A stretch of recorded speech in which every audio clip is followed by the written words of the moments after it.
सभी लोग बहुत खुश थे क्योंकि रमजान के दिन चल रहे थे। गांव में सभी ने रोजे रखे थे और आपस में ईद के आने की बातें कर रहे थे।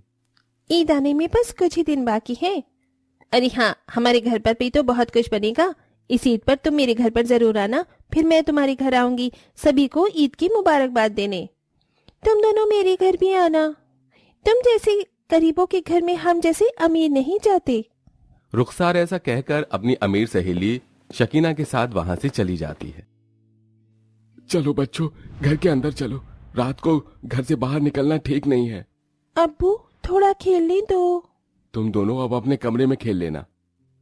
हामिद जोया और रूबी को उनके कमरे में भेज देता है, जिसके बाद वो दोनों एक बॉल से अपने कमरे में ही खेल रही होती हैं और इस वक्त बॉल खिड़की से बाहर नीचे गिर जाती है। अरे यार, तुमने ये क्या किया? अब अब्बू हमें बहुत डांटेंगे।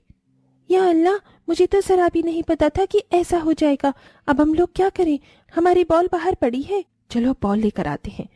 अब उन्हें बाहर निकलने से मना किया था। अरे किसी ने हमारी बॉल चुरा ली तो? रूबी ऐसा कहकर जोया के साथ खिड़की से नीचे कूद जाती है और बॉल उठाने के लिए आगे बढ़ती है। तभी वहां उसे एक आवाज आती है। मेरे पास आओ बेटी, तुम्हें ईद मुबारक के तौर पर एक तोहफा देती हूँ। कौन है यहाँ? कौन है? तभी उसके सामने एक औरत आती है। मैं बहुत गरीब हूँ और मेरा इस दुनिया में कोई नहीं है। क्या तुम मुझे ईद मुबारक नहीं करोगी अल्लाह के लिए? आपने कहा था कि किसी भी अनजान से बात नहीं करनी चाहिए, लेकिन तुम मुझसे बात कर सकती हो। मैं अनजान हूँ लेकिन मैं बुरी नहीं हूँ। मेरी भी बेटी है। शाहीन, इधर आओ। रूबी के जैसी ही एक शाहीन नाम की लड़की उसके सामने आती है। क्या तुम मेरी दोस्त बनोगी?